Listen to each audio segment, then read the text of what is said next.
죽음에 이르는 병이라는 책으로 유명한 철학자 키에로 케고르를 한 번씩 들어보셨을 것입니다. 키에로 케고르는 형제가 많았는데 형제 자매가 성인이 되어서는 큰형하고 키에로 케고르 두 명만 살아남고 나머지는 다 병으로 이런저런 이유로 돌아가셨다고 합니다. 안타깝게도 키에로 케고르의 큰형과 키에로 케고르는 그게 사이가 좋지 못했고요. 키에로 케고르의 형은 목사님이 되고 나중에 그 루트 교회의 주교가 되었습니다. 그래서 키에로 케고르의 책에는 기독교를 비판하는 그런 내용이 많이 있는데 아마 형과의 그 좋지 않은 관계 때문에 그렇게 기독교를 비판했을 것이라고 보고 있습니다. 그의 대표적인 책 죽음에 이르는 병에는 이런 예화가 있습니다. 거위들이 모이는 그 모임에 고위급 거위가 사람들을 모아놓고 하나님께서 거위들에게 부여한 두 날개의 우월성과 그 위의 정체성을 자세히 설명한다. 우리 거위들은 각자 자신의 두 날개를 활짝 펴고 이 좁은 공간을 벗어나 저 드높고 넓은 창공으로 비상할 수 있으며 그러한 비상을 통해서 더욱더 축복된 삶을 받을 수 있다고 고위 거위는 설명한다. 감동적인 집회가 끝난 후 화기애애한 표정으로 담소를 나누던 거위들과 그 위에 정체성을 설파했던 고위급 거위 그리고 집회에 참석했던 모든 회중 거위들이 평상시와 같이 기우뚱거리면서 각자의 길을 돌아간다. 날개의 아름다움과 날개의 의미를 설파했던 그 고위 거위조차도 집에 돌아갈 때는 날개를 사용하지 못하고 뒤뚱뒤뚱 돌아갔습니다. 이 비유처럼 거룩의 의미를 잘 이해하지 못하면 키에로 케고르처럼요 교회에서 어떤 아이러니가 있다고 생각할 수 있습니다. 모두가 우리 거룩을 추구하지만 거룩을 잘 하지 못합니다. 키에로 케고르는 교회를 비판하기 위해서 이 비유를 자신의 본명이 아닌 가명으로 적었고요. 키에로 케고르가 이해했던 그런 것을 거룩이라고 생각했다면 사실 우리는 거룩을 잘못 이해한 것입니다. 거룩이 어떤 것인지 잘못 이해하면 우리는 그냥 도덕론자가 됩니다. 바리새인 같은 사람이 되고요.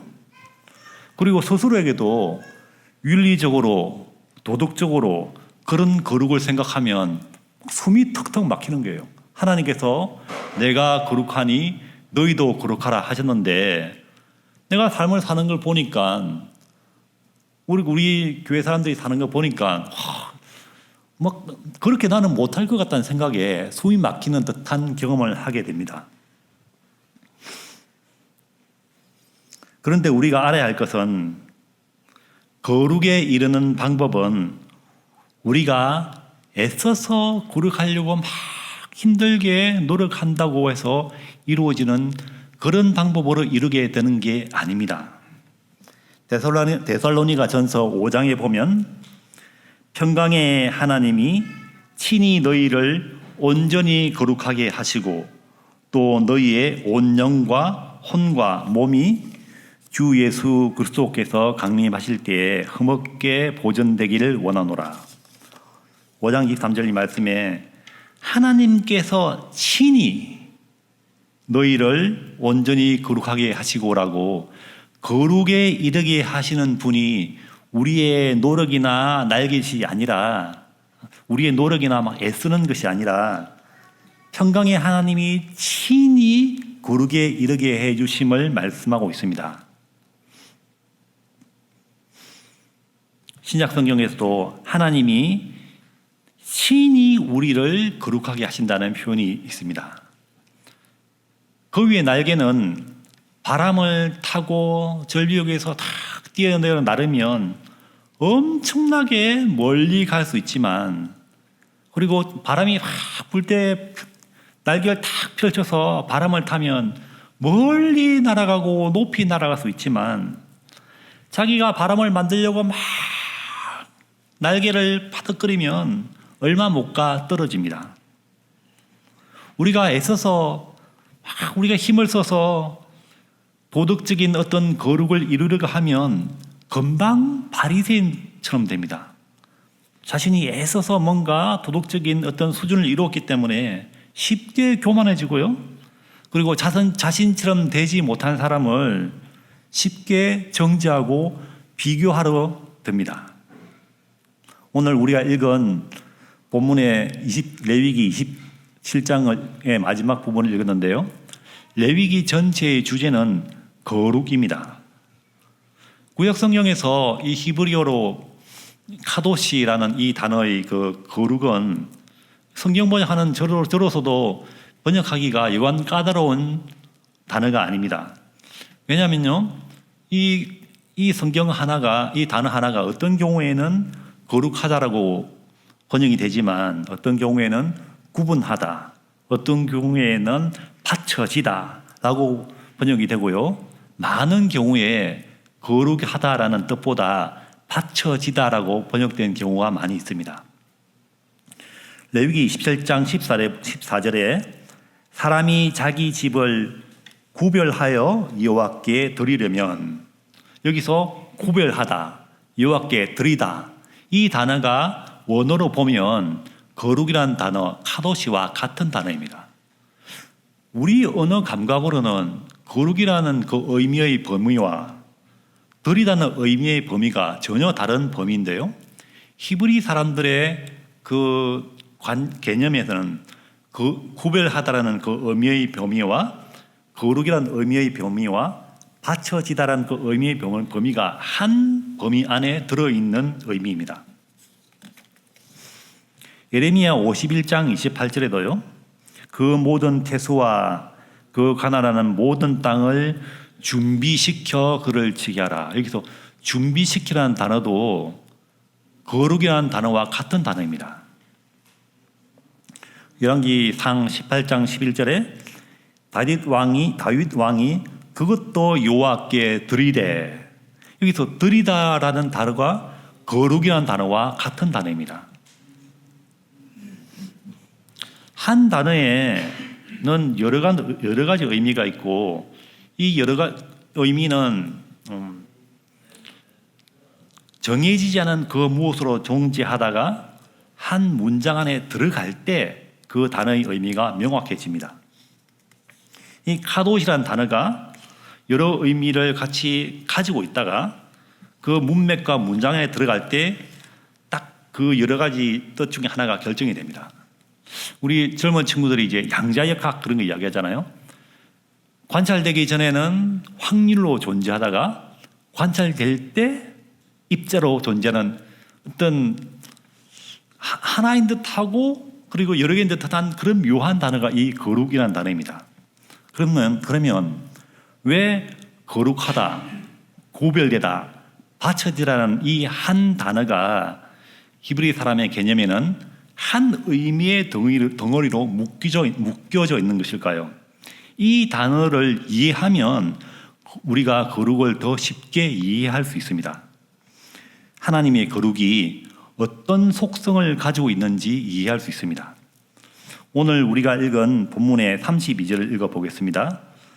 모든 소나 양의 11조는 목자의 지팡이 아래로 통과하는 것에 10번째의 것마다 여호와의 성물이 되리라. 그 우열을 가리거나 바꾸거나 하지 말라. 바꾸면 둘 다 거룩하니 무르지 못하리라. 당시 이스라엘 백성은 유목도 하고 농경도 하고 그렇게 두 개를 같이 하는 사회였는데요, 11조를 낼 때 양과 염소를 한 줄로 쭉 세웁니다. 쭉 세워서 이제 그 문 같은 데를 통과하게 해서요, 막대기로 하나, 둘, 셋, 넷, 다섯, 여섯, 일곱, 여덟, 아홉, 딱 10번째를 맞는 그 양은 11조로 딱 떼는 겁니다. 그런데 그 양을 딱 떼는데 그 양이 저 양은 우리 애가 억바이 죄송합니다. 부산 사람이어서 아주 애완동물처럼 아끼는 양이에요. 그래서 이 양은 11조로 쓰지 말고 그대로 집에 놔놔야 되는데 이 11조 드리면 우리 애가 울 건데 이런 생각이 들어도 바꾸지 못하는 거예요. 딱 10번째 들면 11조 가는 거예요. 바꾸는 방법이 있는데 그 양을 들고 가서 제사장이 가서 그 양 가격의 5분의 1을 더 드리고 그 양을 바꾸어 올 수 있습니다. 여기서 여기 보면 양이나 염소가 둘 다 거룩해진다. 바꾸면 둘 다 거룩해진다는 거거든요. 그런데 염소가 거룩해질 수 있습니까? 소가 거룩해질 수 있습니까? 어떤 염소가 도덕적이 될 수 있습니까? 소가 도덕적이고 그런 건 아니잖아요. 그러면 우리가 알고 있는 그 거룩의 의미 외에 성경이 말하는 그 거룩의 의미가 또 다른 의미가 있다는 것입니다.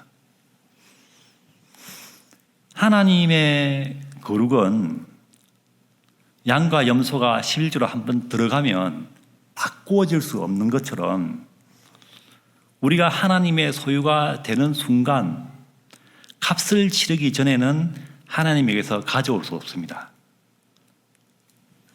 하나님께 정한 절차를 치르고 값을 치르고 가져와야 됩니다.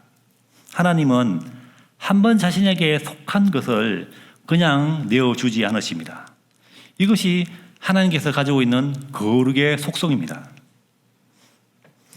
호세아를 보겠습니다. 11장 18절에 에브라임이여 내가 어찌 너를 놓겠느냐 이스라엘이여 내가 어찌 너를 버리겠느냐 내가 어찌 너를 아드마같이 놓겠느냐 어찌 너를 수보임같이 두겠느냐 내 마음이 내 속에서 돌이켜 나의 긍휼이 온전히 불붙듯 하도다. 하나님은 한번 자신의 소유가 된 그 무엇이 자신을 떠나려 할 때 마음이 불붙는 같은 고통을 느끼십니다.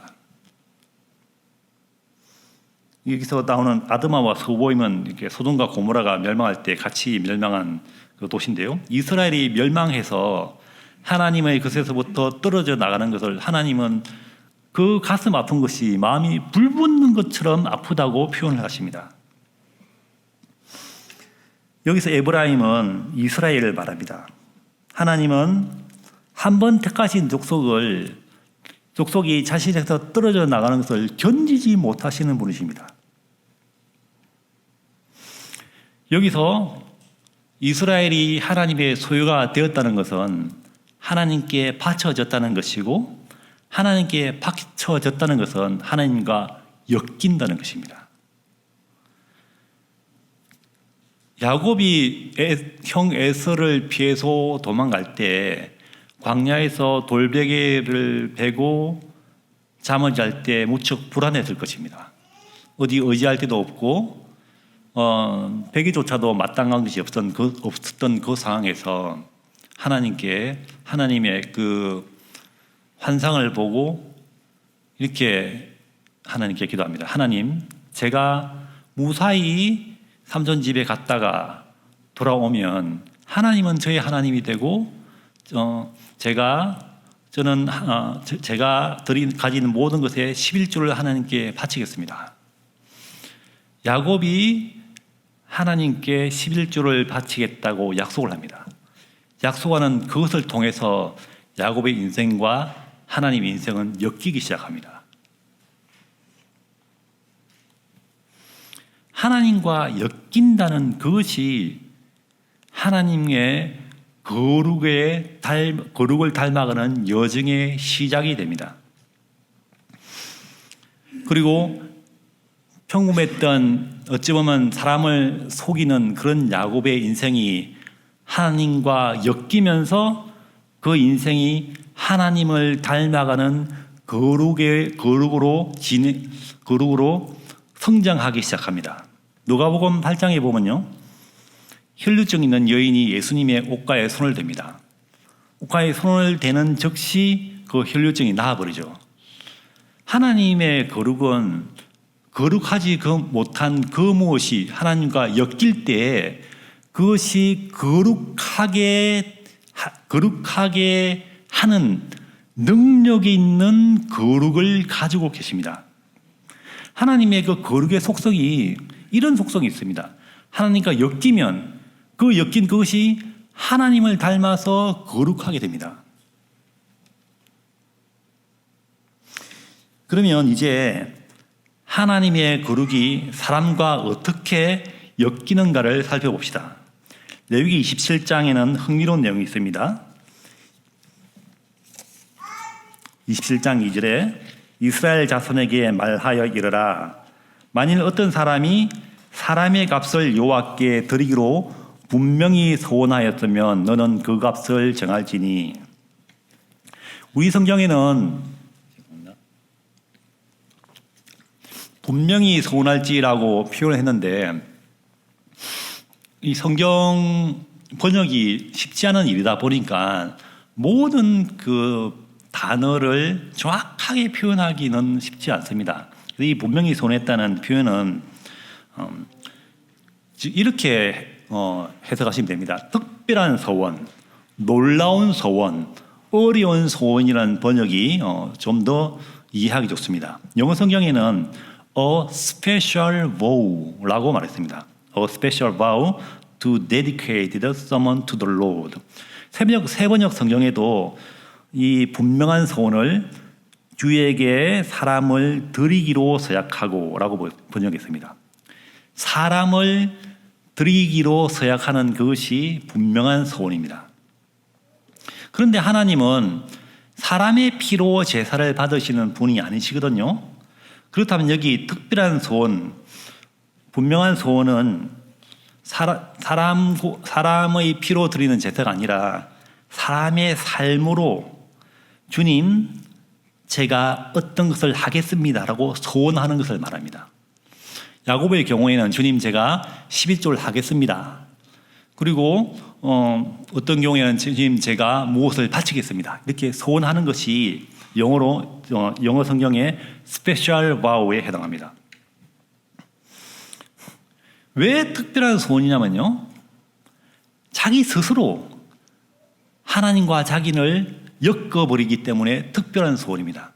보통은 이제 하나님께 드리는 것이 율법에 정해져 있기 때문에 11조를 드리고 무슨 제사를 드리고 하는데, 굳이 이런 율법에 정해지지 않았음에도 불구하고 자기 스스로 율법에도 없는데 자기를 하나님께 드리고 하나님과 자기를 엮어버리기 때문에 특별한 소원이라고 한 것입니다. 여기에 레위기의 거룩을 푸는 해석이 있습니다. 레위기에서 하나님과 엮인 그것을 거룩이라고 말합니다. 양과 소가 거룩해졌잖아요. 양과 소는 도덕적인 동물이 아니지만 하나님과 엮였기 때문에 거룩해진 것입니다. 그래서 레위기의 거룩은 하나님과 엮인 것을, 하나님께 바쳐진 것을 거룩하다라고 말합니다. 하나님께 바쳐진 것이 거룩한 것이고 하나님과 엮인 것이 거룩한 것입니다. 짐승을 하나님께 바치면 짐승이 거룩하게 되고 나무의 열매를 하나님께 바치면 나무의 열매가 거룩하게 됩니다. 33절에 그 우열을 가리거나 바꾸거나 하지 말라. 바꾸면 둘 다 거룩하리니 무르지 못하리라. 레위기 27장은 레위기 전체의 결론 부분입니다. 예전에는 27장이 레위기의 결론 부분인지 잘 몰랐어요. 그래서 27장은 레위기의 부록이라고 생각했던 시절이 있었습니다. 오랫동안 그랬습니다. 우리나라 그 천주교 성경에도 보면 27장 머리에 부록 이렇게 적혀 있습니다. 최근 몇십 년 사이에 많은 신약자들의 연구에 의해서 27장이 부록이 아니라 결론이라는 사실에 동의를 하게 되었습니다. 그 이유 중에 하나가 레위기에는 그 거룩이라는 단어가 150번이 넘게 나오는데요. 그러니까 평균 한 장에 5, 6회가 나오죠. 27장 마지막 장에 18번 집중해서 거룩이라는 단어가 자주 등장하게 됩니다. 흥미로운 것은 사람을 드리기로 이제 하나님께 서약을 하고 어떤 상황으로 못 드릴 것 같으면 레위기 27장에는 그것을 무르는 방법을 잘 설명하고 있습니다. 하나님께 소원을 했다가 너무 이게 도무지 내가 안 되겠다 그러면 이렇게 물을 수 있다. 그리고 뭐 양 같은 경우에는 5분의 1, 어떤 경우에는 이제 어떤 남자는 몇 세겔, 여자는 몇 세겔, 아이는 몇 세겔 이렇게 다 모르는 방법을 정해놨습니다. 여기서 남자의 그 교환 가치가 높고 여자의 교환 가치가 작은 것은 남녀 차별이 아니라 그 당시 노동 시장에서 그 사람에게 노동력을 측정하는 기준이었습니다. 하나님은 남자를 더 높게 치시는 그런 분이 아니라 당시 사회에서 남자의 노동력이 더 많은 임금을 받았기 때문에 그 기준으로 설명한 것입니다. 한 사람의 소원이 한 사람 하나님과의 관계를 맺으면서 인생을 송두리째 바꾸는 일들이 성경에는 너무 많이 등장합니다. 야곱이 도망가면서 하나님께 11조를 드리겠다고 약속하면서 그 인생이 송두리째 바뀌는 하나님의 여정이 시작이 되고요. 많은 사람들이 한나가 자신의 서름 때문에 하나님 저에게 아들을 주시면 아들을 바치겠습니다라고 하는 그 소원을 통해서 그 한나의 인생이 바뀌게 되죠. 서럽던 소원에서 찬양하는 소원으로 바뀌는 너무 중요한 계기가 하나님께 드리는 소원이 됩니다. 소원을 통해서 우리가 하나님과 엮이는 삶을 살게 되고 거룩의 깊은 단계로 나아가게 됩니다. 그런데 문제는 요즘 그리스도인들이 소원을 하지 않습니다. 소원을 하지 않으니까 하나님과 엮이지 않게 되고요. 그러니까 하나님의 관계가 안 깊어지는 거예요. 하나님께 자기를 드릴 때, 하나님과 깊이 엮일 때 우리의 거룩이 깊은 단계로 나아갑니다. 왜냐하면요, 하나님께 드린 것만 거룩하기 때문입니다. 28절을 보면 어떤 사람이 자기 소유 중에서 오직 여호와께 온전히 바친 모든 것은 사람이든지 가축이든지 기업에 바치든지 팔지도 못하고 무르지도 못하고 바친 것은 다 여호와께 지극히 거룩함이며 온전히 바쳐진 그 사람은 다시 무르지 못하나니 반드시 죽일지니라.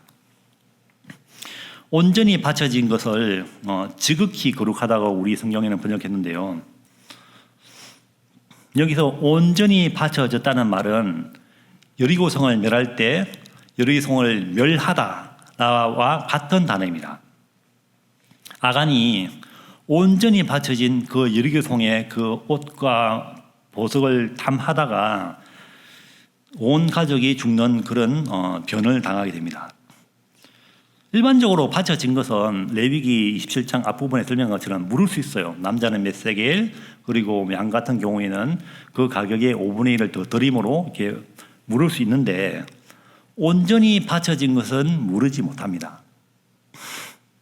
누가복음 2장 22절에 보면 예수님께서 태어나시고 40일 만에 성전에 가서 예수님을 드립니다. 요셉과 마리아가요. 민수기 8장 17절을 따라서 초대생은 하나님께 드려야 됩니다. 그러니까 요셉과 마리아의 그 초대생이 바로 예수님이죠. 그래서 이제 이 드리는 사람이 사무엘처럼 이렇게 뭐 레위 족속이라든가 이런 경우에는 이제 아이를 바쳐서 성전에서 일하게 하고 거기서 자라게 하면 되는데 보통의 경우에는 이제 그렇게 레위 족속이 아니면 그렇게 하지 않고요. 속전을 내고 아이를 가져옵니다. 그러니까 성전 세겔로 5세겔로 드리고 그 아이를 이렇게 받아오는 거죠. 그래서 이제 무르는 거죠. 아이를 무르는 것. 그런데 예수님의 경우에는 누가복음 2장 22절의 앞뒤를 보면 속전 5세계를 냈다는 말이 없습니다. 모세의 법대로 전결 예식의 날이 참에 아기를 데리고 예루살렘에 올라가니 이는 주의 율법에 쓴 바 첫 해 처음 난 자마다 주의 거룩한 자라 하리라 한 대로 아기를 주께 드리고, 다음 절에 16절에 보면 비둘기 2마리를 드린 기록은 있는데, 비둘기 2마리를 드린 것은 산모의 정결을 위해서 드린 것이지 신생아에 무르는 것과는 전혀 상관없는 제물입니다. 그러니까 예수님께서는 5세계를 드리지 않았으니까 온전히 바쳐진 것이 됩니다. 그러니까 온전히 거룩한 자가 된 거죠. 레위기에서 말씀한 것처럼 바쳐진 것은 거룩하게 됩니다. 예수님께서는 5세겔의 그 성전 속전을 내지 않고 그대로 들었기 때문에 온전히 바쳐졌고요. 그래서 온전히 거룩한 자가 된 것입니다. 온전히 바쳐진 그 사람은 다시 무르지 못하나니 반드시 죽일지니라. 그래서 성경에서는 예수님을 거룩한 자라고 부르는 겁니다. 사도행전 4장 30절을 보면 손을 내밀어 병을 낫게 하시옵고 표적과 기사가 거룩한 종 예수의 이름으로라고 적고 있습니다. 온전히 바쳐졌기 때문에 온전히 거룩한 것입니다. 여기서 우리는 다시 바쳐진 자가 거룩한 것임을 알 수 있습니다. 그러면 바쳐진 것과 거룩한 것이 우리 삶에 어떻게 적용이 되는가를 살펴봅시다. 바쳐진 것이 거룩한 것이면 우리도 바쳐져야 합니까? 결론은 예, 그렇습니다. 예, 그렇습니다. 바쳐져야 거룩해집니다. 바쳐진 것만이 거룩해집니다. 그러면 바쳐진다는 것은 무엇입니까? 굳이 율법에 규정하지 않았음에도 하나님, 제가 1년 동안 교사로 봉사하겠습니다 라고 소원하는 겁니다. 하나님, 제가 차량으로 1년 봉사하겠습니다 라고 소원하는 것입니다. 이것이 레위기 27장에 말한 특별한 소원, 어려운 소원을 말하는 것입니다. 어렵잖아요. 1년 동안 봉사하고 그렇게 하면. 어떤 사람은 3년, 4년, 5년 하면서도 봉사를 하는 사람도 있지만 봉사 제대로 하려면 어렵습니다. 어려운 소원이 됩니다. 그 소원을 통해서 우리는 하나님과 엮이게 됩니다. 하나님께 약속했는데 내가 이거 교사 빠지면 어떡하지? 이렇게 엮이게 되는 거죠. 시편 15편 4절에 이렇게 말씀합니다.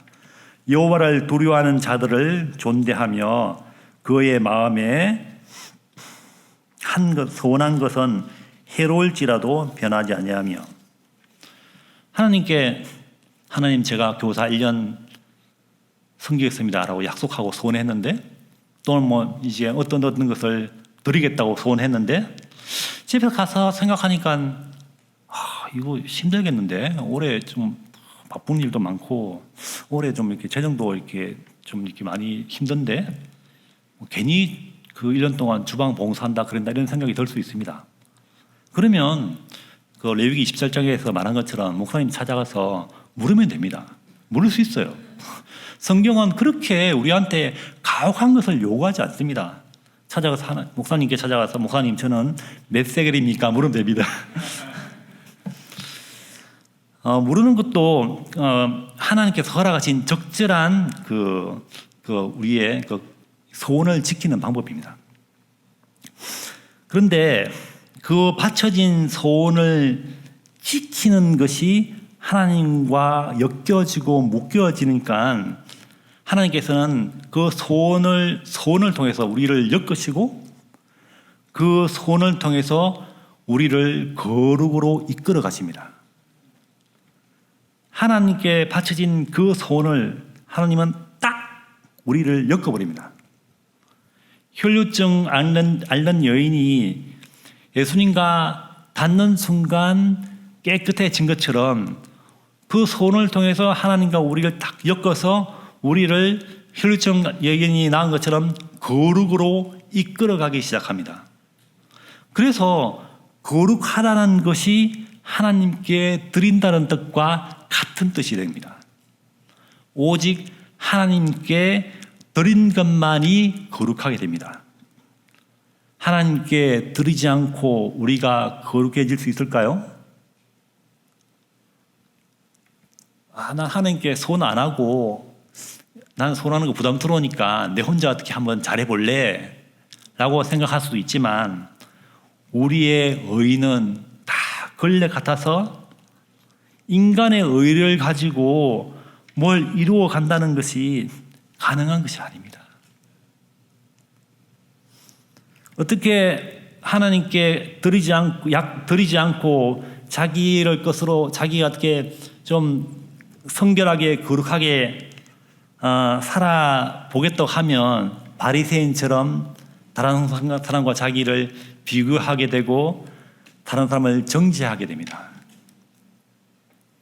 하나님께 드린 적이 없는데 어떻게 거룩해질 수 있습니까? 자기의 의와 율법으로 말미암은 것으로는 절대 거룩해질 수 없습니다. 신약 성경에서는 우리 성도를 헬라어로 하기오스라는 단어로 씁니다. 하기오스라는 단어를 그 헬라어 사전을 찾아보면 영어로는 세인트죠. 세인트. 우리 성경은 성도. 이렇게 되어 있습니다. 하기오스 뜻은 to being dedicated to God, holy, sacred라는 뜻입니다. 레위기 27장 21절에 여호와께 바친 성물 이 단어를 예수님 당시 사람들이 헬라어로 이렇게 번역해서 많이 봤는데요. 어려운 말로 70미경이라고 부르는데요. 이 단어를 헬라어로 하기오스라고 번역했습니다. 그러니까요, 성도라는 뜻과 성물이라는 뜻이 같은 단어입니다. 바쳐졌기 때문에 거룩해진 것입니다. 우리는 하나님께 예수님 제 마음에 들어오셔서 제 마음의 주인이 되어 주십시오 라고 고백함으로 우리를 하나님께 드리는 그것으로 거룩하게 된 것입니다. 교회마다 싸우는 일이 흔히 있고 교회에 가난한 사람이 있어도 안 돌보는 일도 흔히 있고 특히 고린도 교회는 문제가 심각했습니다. 성적인 타락이라든가 싸움이라든가 가난한 사람은 옆에서 굶고 있는데 부자들 막 음식 가져다가 자기들끼리만 먹고 이런 심각한 교회임에도 불구하고 사도 바울은 고린도 성도들에게 하기오스, 성도라는 표현으로 부릅니다. 왜냐하면 그 사람들이 처음에 하나님께 믿음의 고백을 할 때 자신을 바쳐서 거룩해지고 그 거룩의 여정으로 가고 있기 때문에 성도라고 부릅니다. 그러니까 우리가 생각하는 것처럼 내가 거룩하니 너희도 거룩하라 그런 말씀을 들으면 도덕적으로 완벽해야 될 것 같고 절대 죄나 실수를 하면 안 될 것 같은 그런 생각을 가지는 것이 필요가 없고 그 거룩은 하나님께 드리는 것으로 그것을 통해서 하나님과 엮여지고 그 엮여진 것을 통해서 하나님께서 우리를 거룩으로 인도해가는 그 거룩이라고 이해하면 우리 마음이 좀 더 편안하게 됩니다. 베드로 이야기를 통해서 하나님의 거룩을 살펴보겠습니다. 베드로는 어떤 사람입니까?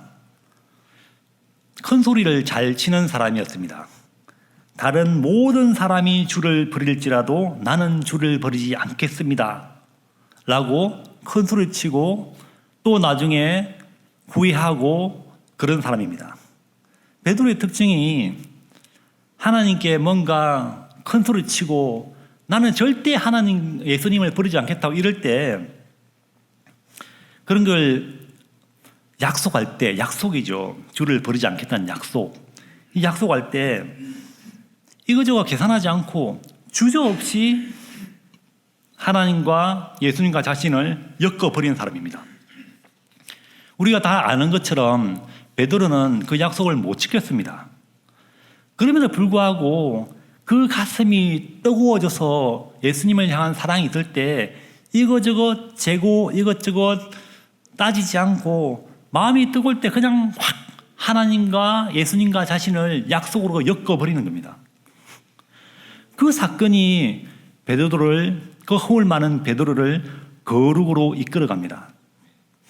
하나님께서 기뻐하시는 모습은요, 내가 교사 1년 봉사할까 말까 따지고, 내가 이거 하나님께 드릴까 말까 막 계산해보고, 이런 모습이 아니라 베드로처럼 가슴에 뭔가 막 불타오를 때 하나님과 자신을 이것저것 재지 않고 확 엮어버린 겁니다.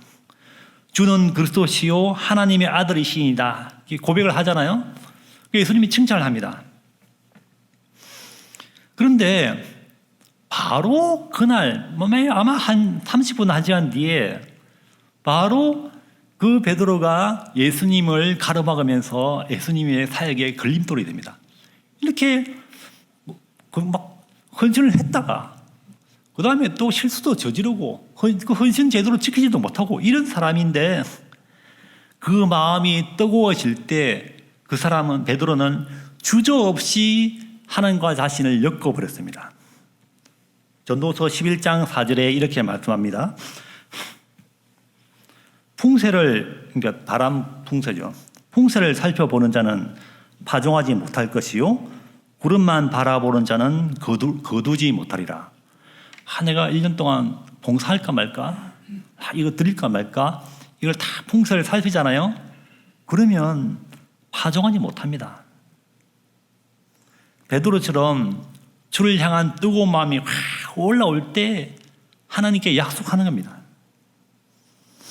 예수님이 베드로의 말을 들으실 때 모든 사람이 주를 버릴지라도 나는 주를 버리지 않겠습니다 라고 그 약속을 할 때 예수님은 베드로가 배신할지 모르셨을까요? 예수님께서 미리 다 아시고 오늘 닭 울기 전에 내가 나를 모른다고 부인하리라 하십니다. 예수님은 베드로가 어떤 사람인지 아셨습니다. 그럼에도 불구하고 베드로가 예수님 약속으로 예수님과 엮을 때 예수님은 그것을 기뻐 받으시는 소원으로 받으셨습니다. 예수님은 베드로가 어떤 사람인지를 다 아셨기 때문에 베드로가 주는 그리스도시요 하나님의 아들이시니다라고 고백할 때 이렇게 말씀하십니다. 대답하여 이르시되 바요나 시모나, 바요나는 이제 아버지 이름이 요나였을 거예요. 요한. 이게 바는 이제 아들이라는 뜻이고요. 그러니까 요한의 아들이라는 뜻이 이제 바요나고요. 바요나 이 바는 요즘 말로 이제 그 빈에 해당합니다. 이제 그 아랍에 보면 이제 빈살만, 빈자로 가는 사람 되게 많아요. 이게 아들이라는 뜻이고, 그러니까 빈살만의 아버지 이름이 살만이겠죠. 바라는 뜻은 그 빈살만의 빈자와 같은 단어입니다. 요한의 아들 시모나, 내가 복이 있도다. 이를 내게 알게 한 이는 혈육이 아니요 하늘에 계신 내 아버지시니라. 또 내가 내게 이르노니 너는 베드로라. 내가 이 반석 위에 내 교회를 세우리니 엄부의 권세가 이기지 못하리라. 그렇게 예수님께서 베드로를 칭찬하시고 내 위에 교회를 세우겠다고 약속하셨는데, 그날 예수님께서 십자가 고난을 질 것을 말씀하시니까 성경이 이렇게 기록합니다. 베드로가 예수를 붙들고 항변하여 이르되 주여 그리 마옵소서. 이 일이 결코 죽게 미치지 아니하리이다. 예수께서 돌이키시며 베드로에게 이르시되 사탄아 내 뒤로 물러가라. 너는 나를 넘어지게 하는 자로다. 조금 전에는 반석이라고 칭찬을 받았습니다. 한 시간 뒤에 넘어지게 하는 자는 이제 헬라어로 스칸달로스, 이렇게 넘어지게 하는 걸림돌이라고 합니다. 우리는 교회 생활을 하면서 조금 전에는 교회 안에서 반석이었다가 그 다음 날에는 걸림돌이 되는 사람이 아닙니까? 베드로처럼 우리는 칭찬받기도 하고 또 다른 사람에게 걸림돌이 되기도 하는 사람입니다. 베드로는 우리 기준으로 보면 거룩한 사람이 아닙니다. 베드로는 성경에서 욕을 참 많이 먹은 사람입니다. 예수님을 3번 부인한 것에서부터 나중에 사도들과 사역하면서 이방인들과 딱 식사를 하고 있었는데요. 유대인들이 오니까 유대인들이 자신을 비난할까 무서워서 싹 자리를 물러난 거예요. 눈치 많이 보고 이런 사람이었습니다. 이런 모습은 우리가 아는 거룩과는 거리가 먼 모습입니다. 우리는 베드로가 닭울음 소리를 듣고 후회하며 울던 사실, 갈릴리 바닷가에서 내가 나를 사랑하느냐 물으실 때 애제처럼 큰 소리 치면서 딱 주님을 부를지라도 저는 주님을 안 부르겠습니다 이렇게 큰 소리 치지 못하고 내가 나를 사랑하느냐 물었을 때 주께서 아십니다 라고 부끄러운 대답을 하던 장면을 알고 있습니다. 그러면 예수님께서 그런 베드로임에도 불구하고 하나님은 그 큰 소리 치던 베드로의 손을 묶어서 하나님의 거룩으로 이끌어 가십니다. 리차드 로우가 쓴 위쪽으로 떨어지다라는 책에 이렇게 말하고 있습니다.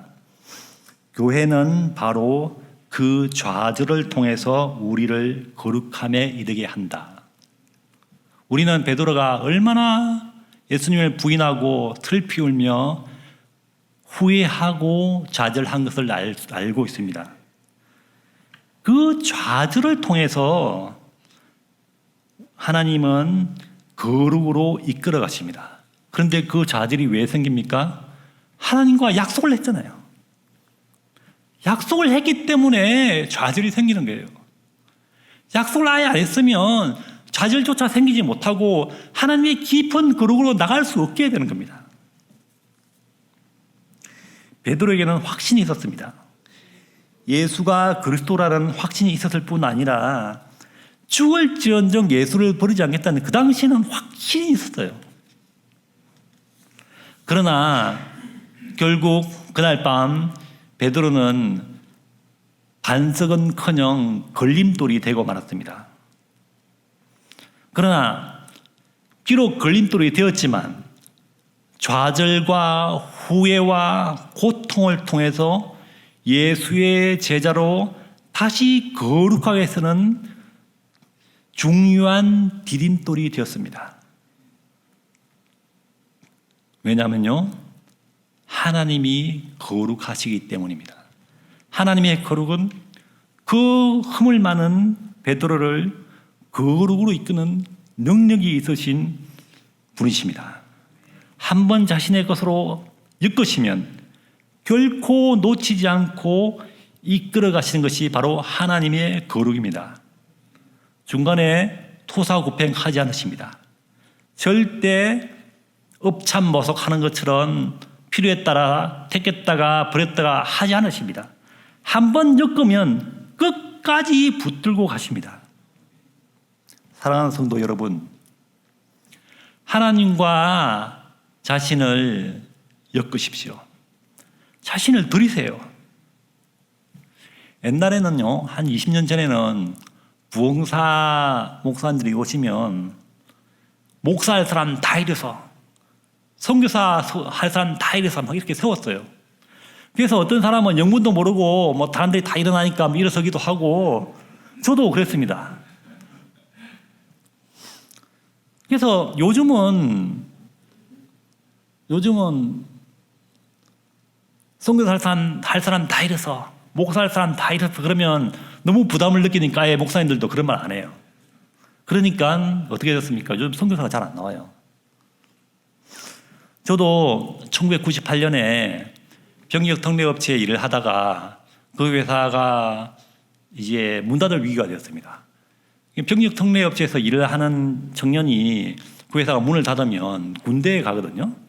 제가 물어봐 보니까 3달 근무한 것을 일주일 쳐준다 그러더라고요. 이건 군 생활을 다시 하는 거나 마찬가지였어요. 그 당시가 IMF였습니다. 저는 2년 동안 병력 특례업체에 근무했는데 다시 군대에 가서 처음부터 이제 군 생활을 해야 될 그런 상황이 있었습니다. 근데 상황은 IMF였고요.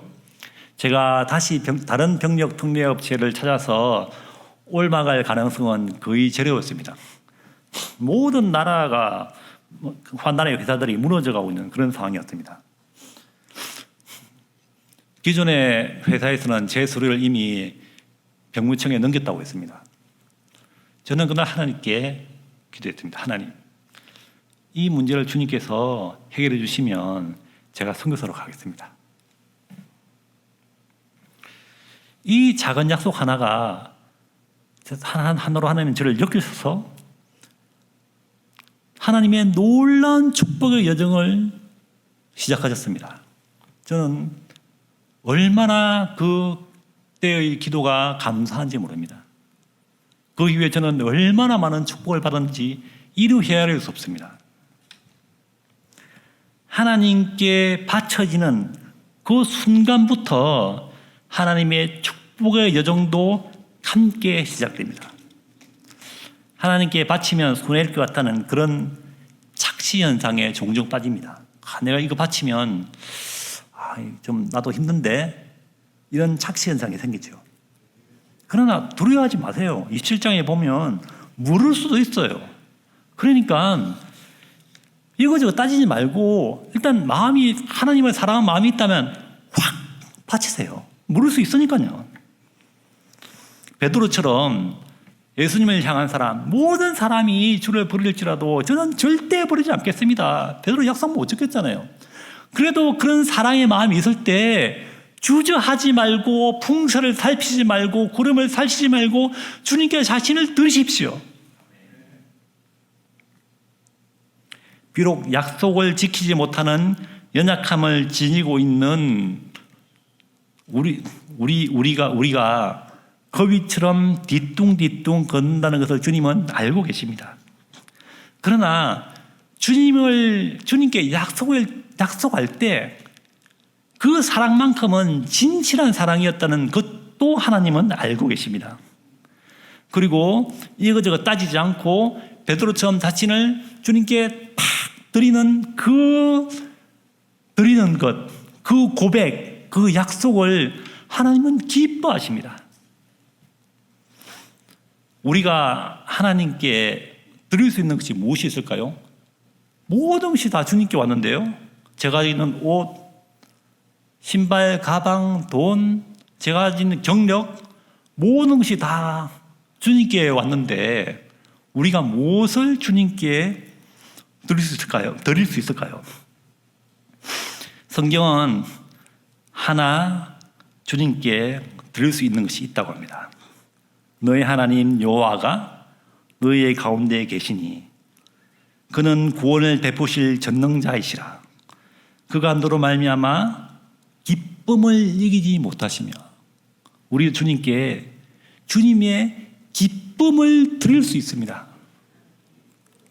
우리가 이거저거 따지지 않고 주님 사랑합니다, 제가 1년 동안 한번 교사 봉사해 보겠습니다 라고 자신을 주님께 드릴 때 주님은 그 약속이 지키든 지켜지지 않든 그 사랑을 보시고 기쁨을 이기지 못하십니다. 너를 잠잠히 사랑하시며 너로 말미암아 즐거이 부르며 기뻐하시리라 말씀하십니다. 하나님은 우리의 그 고백, 이거저거 따지지 않고 주님 사랑합니다, 제가 이거 드리겠습니다 라고 하는 그 고백에 기뻐 춤을 주십니다. 내가 거룩하니 너희도 거룩하라. 어떻게 해요? 자신을 하나님께 드리는 것으로 거룩해질 수 있습니다. 고린도전서 15장은 이렇게 말씀합니다. 그러므로 내 사랑하는 형제들아, 견실하며 흔들리지 말고 항상 주의 일에 더욱 힘쓰는 자들이더라. 그 다음 절에 그 58절 하반내에 그 이유를 말씀합니다. 이는 너희 수고가 주 안에서 헛되지 않은 줄 압니다. 교회 봉사하는 거요, 교회 무언가 드리는 거요, 헌신하는 거요, 헛되지 않습니다. 세상 모든 것은 풀과 같이 사라질 것입니다. 그러나 성경에 기록된 대로 너의 수고가 헛되지 않다고 말씀합니다. 거위가 이렇게 혼자 자기가 날면 한 20m, 30m 날아간다고 합니다.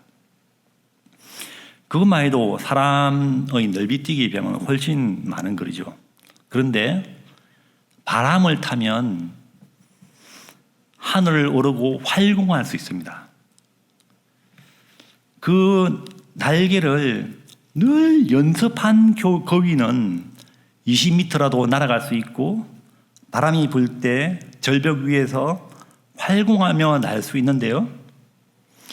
그 날개를 전혀 사용하지 않고 가만두었던 거위는 그 날개로 자신을 지탱할 수 없습니다.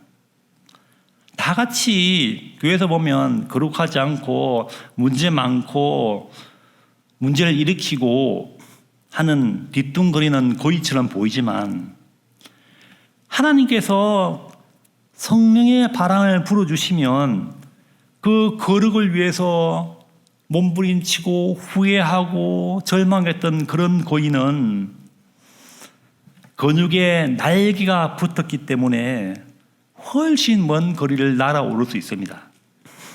그 근육이 무엇입니까? 주의 일에 더욱 힘쓰는 자가 되는 것입니다.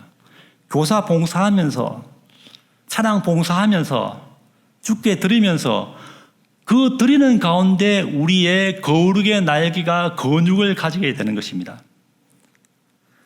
우리의 것을 드려지는 그 일을 통해서 거룩의 더 깊은 단계로 성장할 수 있습니다. 하나님께 드리는 그 드리는 자의 인생이 결코 헛되지 않습니다. 이는 너희 수고가 주 안에서 헛되지 않은 줄 압니다.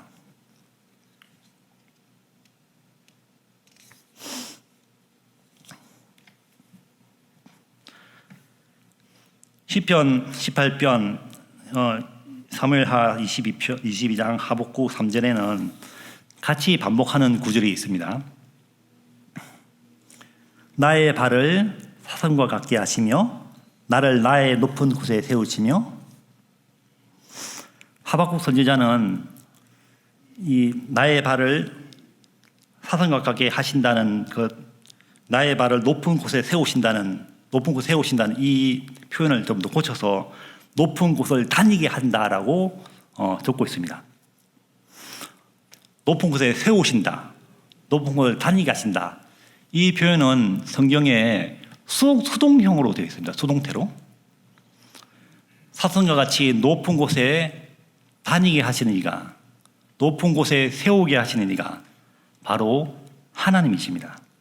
내가 사슴처럼 사슴발을 가지겠다고 애쓴다고 사슴발이 되는 것이 아니라 높은 곳을 소망하고, 하나님 저 높은 곳에 가고 싶어요, 높은 곳에서 뛰어다니게 해주세요, 이런 높은 곳을 소망하는 그 마음이 있는 사람에게 하나님은 그 발을 사슴같이 되게 하사 높은 곳을 가게 하십니다. 주님께서 요구하시는 거룩은 거룩의 완성이 아니라 거룩을 방향의 초점으로 잡은 거룩을 향한 성숙, 거룩을 향한 성장입니다. 내가 거룩하니 너희도 거룩하라. 이 말씀은 하나님께서 우리가 거룩을 사모하고 거룩을 향한 성장을 하시기를 원하시는 말씀입니다. 이것을 이렇게 이해하면 뒤뚱뒤뚱 걷는 거위라도 왜 거룩한 성도인지 알게 됩니다. 주님의 부르심이 완성을 위한 것이 아니라 성숙을 위한 것이라면 우리는 날마다 날개 젖을 하며 거룩의 근육을 키우고 거룩으로 성장해야 합니다. 이것은 하나님의 말씀입니다. 다 같이 기도합시다. 하나님 아버지, 우리의 연약함을 아심에도 우리를 성도라고 칭하시고 성도로 부르심을 감사드립니다. 오늘 우리가 주님의 거룩하심을 배웠습니다. 주님, 주의 말씀에 순종하여 우리가 거룩을 사모하며 높은 곳에 다니기를 사모하기를 원합니다. 주님, 우리의 것을 아낌없이 드리게 하시며 담대하게 드리게 하시며 그 드리는 것으로 주님과 깊이 엮여지기를 기도합니다. 예수님의 이름으로 기도드렸습니다. 아멘.